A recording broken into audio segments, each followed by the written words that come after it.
ക്രിസ്തുവിൽ ഏറ്റവും സ്നേഹം നിറഞ്ഞവരെ, യേശുവിൻ്റെ ദേവാലയ ശുദ്ധീകരണമൊക്കെ കണ്ട് വിസ്മയഭരിതനായാണ് യഹൂദ പ്രമാണിയായ നിക്കോദേമോസ് യേശുവിൻ്റെ അടുക്കൽ വന്ന് രക്ഷ എങ്ങനെയാണ് കൈവരാൻ പോകുന്നതെന്ന് ചോദിക്കുന്നത്. തദവസരത്തിൽ യേശു നൽകുന്ന മറുപടിയാണ് ഇന്നത്തെ സുവിശേഷം. ഇവിടെ കാതലായ ഭാഗം, മോശ മരുഭൂമിയിൽ സർപ്പത്തെ ഉയർത്തിയതുപോലെ തന്നിൽ വിശ്വസിക്കുന്നവന് നിത്യജീവൻ ഉണ്ടാകേണ്ടതിന് മനുഷ്യപുത്രനും ഉയർത്തപ്പെടേണ്ടിയിരിക്കുന്നു എന്നതാണ്. പഴയ നിയമത്തിലെ സംഖ്യാപുസ്തകത്തിൽ പരാമർശിക്കുന്ന പിച്ചള സർപ്പത്തെ ഉദ്ധരിച്ചുകൊണ്ടാണ് യേശു ഇവിടെ സംസാരിക്കുന്നത്. അതിന്റെ അർത്ഥം പൂർണ്ണമായി മനസ്സിലാക്കാൻ സംഖ്യാപുസ്തകത്തിൽ പറയുന്നത് എന്താണെന്ന് മനസ്സിലാക്കണം. കാനാന്യരെ തോൽപ്പിച്ചതിന് ശേഷം ഏദോം ചുറ്റിപ്പോകാൻ ഹോർ മലയിൽ നിന്ന് ചെങ്കടലിലേക്കുള്ള വഴിയെ അവർ യാത്ര പുറപ്പെട്ടു. യാത്രാമധ്യേ ജനം അക്ഷമരായി. ദൈവത്തിനും മോശയ്ക്കുമെതിരായി അവർ സംസാരിച്ചു. ഈ മരുഭൂമിയിൽ മരിക്കാൻ നീ ഞങ്ങളെ ഈജിപ്തിൽ നിന്ന് കൊണ്ടുവന്നതെന്തിന്? ഇവിടെ അപ്പമോ വെള്ളമോ ഇല്ല. വിലകെട്ട ഈ അപ്പം തിന്ന് ഞങ്ങൾ മടുത്തു എന്നിങ്ങനെയാണ് സംഖ്യാപുസ്തകത്തിൽ രേഖപ്പെടുത്തിയിരിക്കുന്നത്. വലിയൊരു അടിമത്തത്തിൽ നിന്ന് മോചിച്ചു കൊണ്ടുവന്ന, പാറയിൽ നിന്ന് വെള്ളം നൽകിയ ദൈവത്തെ മറന്നുകൊണ്ട്, ആ ദൈവത്തെ തിരസ്കരിച്ചുകൊണ്ട് പിറുപിറുക്കുകയും അവരുടെ ജീവൻ നിലനിർത്താനായി സ്വർഗത്തിൽ നിന്ന് നൽകിയ മന്നയെ കേവലം വിലകെട്ട അപ്പമായി നിന്ദിച്ചുകൊണ്ട് സംസാരിക്കുകയും ചെയ്യുന്നു. തുടർന്ന് വായിക്കും, അപ്പോൾ കർത്താവ് ജനത്തിന്റെ ഇടയിലേക്ക് ആഗ്നേയ സർപ്പങ്ങളെ അയച്ചു. അവയുടെ ദംശനമേറ്റ് ഇസ്രായേലിൽ വളരെ പേർ മരിച്ചുവെന്ന്.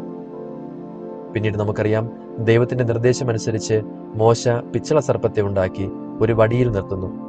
ദംശനമേൽക്കുന്നവർ അതിനെ നോക്കിയാൽ രക്ഷപ്പെടുന്നു. സംഖ്യാപുസ്തകത്തിൽ നിന്നും കുറച്ചുകൂടെ പുറകോട്ട് പോയാൽ ദൈവം നൽകിയ ജീവന്റെ ഭക്ഷണം നിരസിച്ചത് മൂലം സർപ്പദംശനമേറ്റത് നമുക്ക് കാണാൻ സാധിക്കും. അത് ഏദൻ തോട്ടത്തിലാണ്. ഉൽപ്പത്തി പുസ്തകത്തിൽ നമ്മൾ വായിക്കും, ജീവന്റെ വൃക്ഷത്തിൽ നിന്ന് ഭക്ഷിക്കാതെ ദൈവത്തിന്റെ കൽപ്പന ലംഘിച്ചത് മൂലം പാപത്തിന്റെ ഫലമായ മരണം കടന്നുകൂടി. ആദവും ഹവ്വായും ജീവവൃക്ഷത്തിന്റെ ഫലം നിരസിക്കുന്നു, അറിവിന്റെ വൃക്ഷത്തിന്റെ ഫലം കഴിക്കുന്നു. അങ്ങനെ ദൈവത്തിന്റെ കൽപ്പന ലംഘിക്കുന്നു. സർപ്പം തോട്ടത്തിൽ വന്ന് അവരെ വീഴ്ത്തി. അങ്ങനെ മരണം ലോകത്തിലേക്ക് കടന്നു വരുന്നു. തീർച്ചയായും സംഖ്യ 21 ഏദൻ തോട്ടത്തിൽ നടന്നതിന്റെ ആവർത്തനം തന്നെയാണ് കാണുന്നത്. ദൈവത്തിന്റെ നിർദ്ദേശം നിരാകരിച്ച് ആദം മരണത്തിലേക്ക് പ്രവേശിച്ചതുപോലെ ഇസ്രായേൽ ദൈവത്തിന്റെ ദാനങ്ങൾ നിരാകരിച്ചുകൊണ്ട് മരണത്തെ ക്ഷണിച്ചു വരുത്തുന്നു. അതിന് പരിഹാരമായി മോശ സർപ്പത്തെ ഉണ്ടാക്കി നിർത്തുന്നു. എന്തുകൊണ്ടായിരിക്കും സർപ്പത്തെ തന്നെ ഉണ്ടാക്കി നിർത്തിയത്? ദംശനം നൽകിയ അതേ വസ്തു കൊണ്ട് തന്നെ സൗഖ്യം സാധ്യമാക്കാനായിരുന്നു. അപ്പോൾ യേശു തന്നെ സർപ്പത്തോട് താരതമ്യപ്പെടുത്തുമ്പോൾ എന്തായിരിക്കും അർത്ഥമാക്കിയതെന്നത് വളരെ വ്യക്തമാണ്. അതിത്രയേ ഉള്ളൂ. മാനവകുലത്തിന്റെ പാപം മുഴുവൻ ഏറ്റെടുത്തുകൊണ്ട്, അതായത് യേശു പിശാചിന്റെ മുഖ്യ ആയുധമായ മരണത്തെ സ്വയം സ്വീകരിച്ചുകൊണ്ട് മരണത്തെ തന്നെ തോൽപ്പിച്ചു. അതുകൊണ്ടാണ് കൊറിന്തോസുകാർക്കുള്ള ലേഖനത്തിൽ അപ്പോസ്തലൻ ഇപ്രകാരം പഠിപ്പിക്കുന്നത്, അവനിൽ നാം എല്ലാവരും ദൈവത്തിന്റെ നീതിയാകേണ്ടതിന് പാപം അറിയാത്തവനെ ദൈവം നമുക്ക് വേണ്ടി പാപമാക്കി.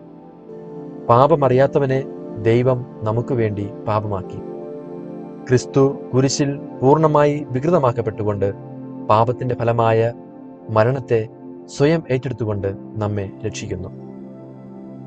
ഇപ്രകാരം താൻ എങ്ങനെയാണ് ഈ ലോകത്തെ രക്ഷിക്കാൻ പോകുന്നതെന്ന് വളരെ മനോഹരമായി നിക്കോദേമോസിന് പറഞ്ഞു കൊടുക്കുകയാണ്. ഇത് മനസ്സിലാക്കുമ്പോൾ നമുക്കൊരു കാര്യം മനസ്സിലാകും. കുരിശുമരണം അവിചാരിതമായി സംഭവിച്ച ഒന്നല്ല, മറിച്ച് അനാദി മുതലേ ദൈവം മനുഷ്യനെ രക്ഷിക്കാൻ വേണ്ടി നിശ്ചയിച്ചിരുന്നതാണ്.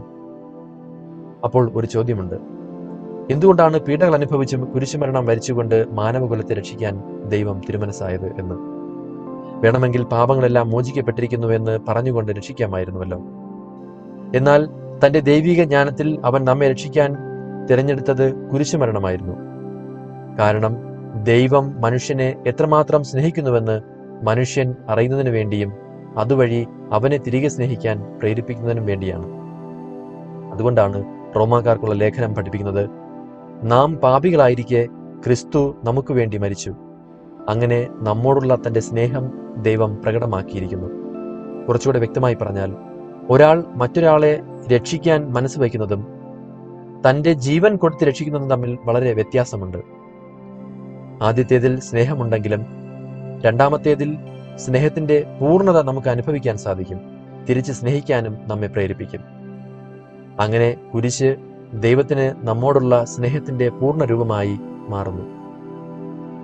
അവിടുന്ന് നമ്മോട് കാണിച്ച ആ സ്നേഹത്തിന്റെ ബലിയുടെ ആവർത്തനമാണ് ഓരോ ദിവ്യബലിയും. ആദ്യ മാതാപിതാക്കൾ കഴിക്കാതെ പോയ ജീവന്റെ ഫലം നമുക്ക് ലഭ്യമാക്കിക്കൊണ്ടും വിലകെട്ട അപ്പം എന്ന് പറഞ്ഞ് മന്നയെ ജീവന്റെ അപ്പമായി തന്നുകൊണ്ടും ദൈവം ഈ ബലിയിലൂടെ നമ്മെ രക്ഷിക്കുന്നു. ഇത് പറയുമ്പോൾ നമ്മളൊന്ന് ധ്യാനിക്കണം. നമ്മൾ എന്തുമാത്രം പ്രാധാന്യമാണ് ഈ ബലിക്ക് കൊടുക്കുന്നത്? ജീവന്റെ ഫലം ഭക്ഷിക്കാൻ ആഗ്രഹിക്കുന്നോ, അതോ വിലകെട്ട അപ്പം എന്ന് പറഞ്ഞ് പോകുകയാണോ ചെയ്യുന്നത്? വിലകെട്ട അപ്പമെന്ന് നമ്മിൽ ആരും പറയുമായിരിക്കില്ല, പക്ഷേ നമ്മുടെ പ്രവൃത്തികൾ അത് വിലകെട്ടതാണെന്ന് സൂചിപ്പിക്കുന്നുണ്ട്.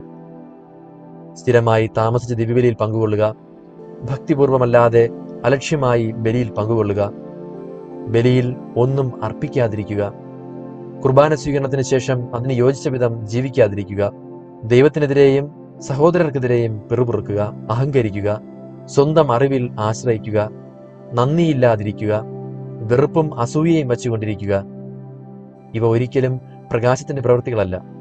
നമ്മൾ ആരുടെ ഒപ്പമാണെന്ന് വെളിപ്പെടുത്തുന്ന അന്ധകാരത്തിന്റെ പ്രവൃത്തികളാണ്. അതിനാൽ പ്രിയപ്പെട്ടവരെ, സർപ്പദംശനമേറ്റ നമുക്ക് ഓരോരുത്തർക്കും നമ്മുടെ കുറവുകൾ അംഗീകരിക്കാം. രക്ഷകനായ ക്രിസ്തുവിലേക്ക് നമുക്ക് നോക്കാം. നമ്മുടെ പ്രവൃത്തികളാൽ നമുക്ക് നേടിയെടുക്കാൻ പറ്റാത്ത രക്ഷ ക്രിസ്തു നേടിത്തന്നിരിക്കുമ്പോൾ അവ സ്വീകരിക്കാൻ നമുക്ക് പൂർണ്ണമായി അവനിൽ വിശ്വസിക്കുകയും അവനിലേക്ക് തിരിയുകയും ചെയ്യാം. അവനിലൂടെ നിത്യരക്ഷ നമുക്കുണ്ട് എന്നതാണ് നമ്മെ ഏറെ സന്തോഷിപ്പിക്കേണ്ടത്. അതിനുവേണ്ടിയാണ് നമ്മൾ ആഗ്രഹിക്കേണ്ടത്.